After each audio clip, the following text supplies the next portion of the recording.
Y'all, one of the reasons why I understand these Peter Pans and Hobosexual and Lone Wolf is because I was one. Now, I wasn't a Hobosexual in terms of the way men are. I have always paid my own bill. I have never moved in with a man and been a leech the way men have with me. But I was the comitophobe, the lone wolf, the eternal bachelor, all that stuff. But look at my dog right now, like protesting.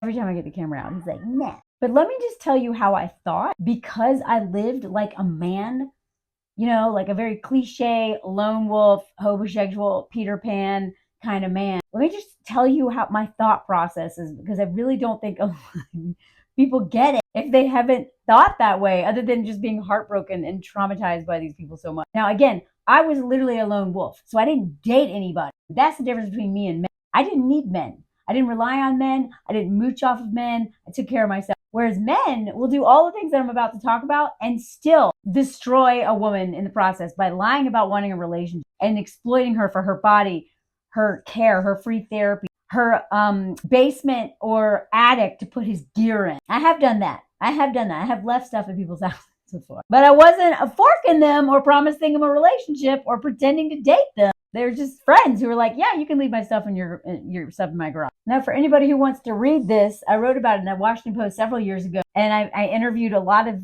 men and women about this, right? If you're married to adventure, or if you're a Peter, I was a Patricia Pan, okay? But if he's dating a Peter Pan, homosexual, whatever, like this is what I talk. Now, besides the fact that most adrenaline junkies and adventure seekers, a lot of them have got some unresolved trauma that they don't want to deal with, so they keep running and running and running and running, and adrenaline, whatever. It's the same thing as like an addict who's like, I don't want to deal with my past, so I'm just gonna drink into oblivion until it comes and bites me in the butt and I destroy my life.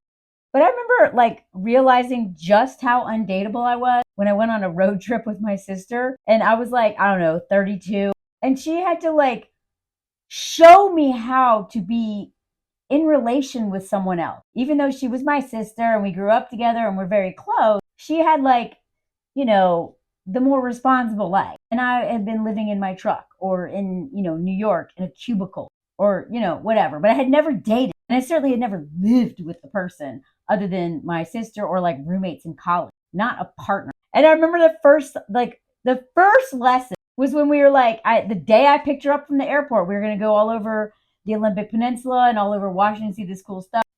And I just pulled over on the side of the road and I went back to the back of my truck and I started making a salad and I, sat on my tailgate and started eating.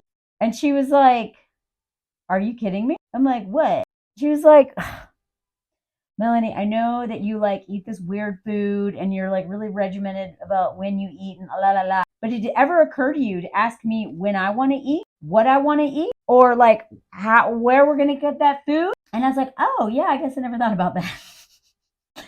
And that's what she literally had to say. I know you don't know this because you've never been in a relationship. And by the way, I was like 32 at the time, y'all. She's like, I know you don't know this, but if you ever want to like date somebody, you have to learn how to eat with them.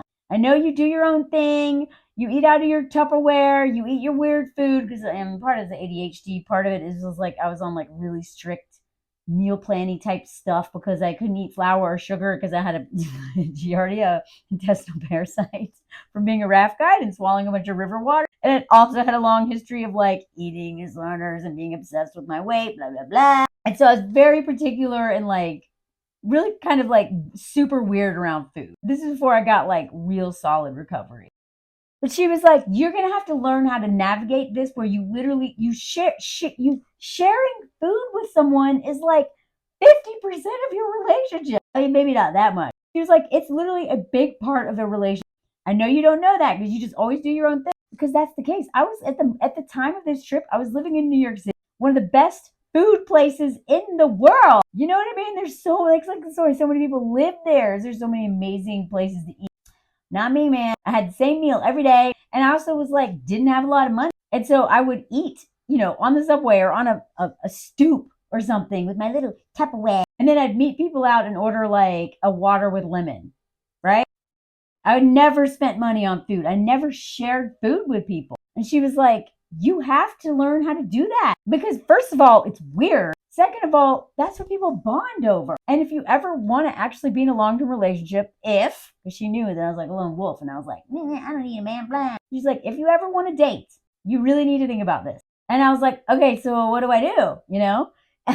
She's like, let's go to the next closest store and buy me a sandwich or something, and then we can pull over and eat it. And I was like, okay. But she was like, no, I mean pull over at like a picnic bench or table or whatever, like have a proper meal. I'm like, oh. Y'all, she also, like, I wouldn't give her a set of keys. We were like camping and living out of my truck, not in the truck because I only had a bed for one. You see this thing? I've literally built myself a bed in the back of my truck for one person.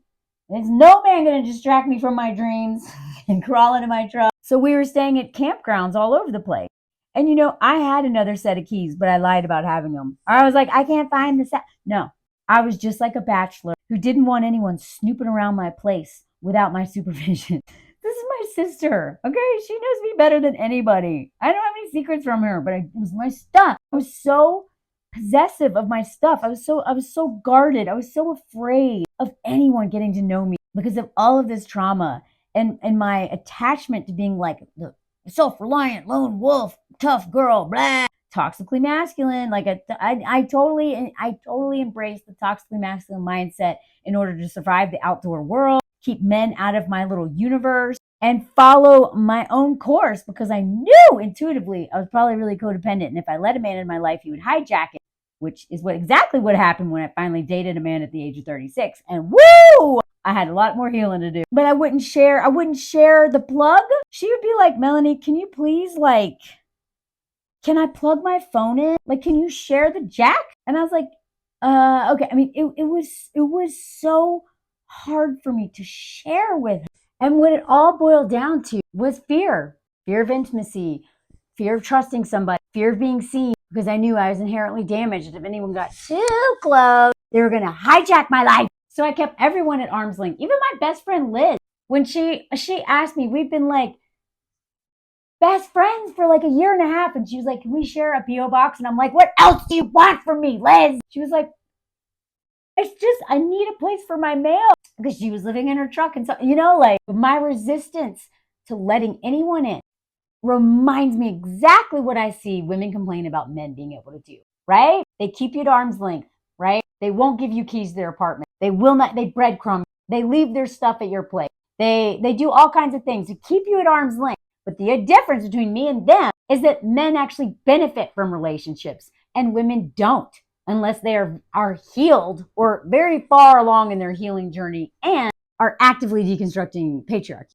Otherwise, they're usually a forward. But I swear, y'all, my sister and my best friend Liz literally had to teach me how to share, how to love, how to communicate, how to just not be so boundary while at the same time being afraid to do anything because I was terrified of someone hijacking my life, because that's exactly the mindset I grew up with due to my family system. So some people, whatever gender, go straight into relationship. And then you got people like me, which is the route a lot of men take, which is like, nope, no, I don't want any part of any of this. The difference being that men will exploit women while being in that mindset. Whereas a lot of women, when they do that, they just won't let anyone in. Now, some of them may act like men, but in general, because of the power structures and patriarchy and all that stuff, they're taking care of themselves. They're paying their own bills. They're doing their own thing. And their means of survival is not letting a man in. And for men who are Peter Pans and hobosexuals and stuff, their means of survival is being a parasite on the women willing to let them in. And the biggest irony is that somehow I ended up moving to the country that cares the most about food and eating and sharing food. Maybe not the most, but a meal here on Sunday with my in-laws, 4 hours. Christmas Eve, Christmas dinner, all day. Like, that's all they do is sit and eat together. So thank God I got some healing done before I came here, or I would never make it. So God bless the women in my life who've taught me how to have relationships, or I would still be a lone wolf right now.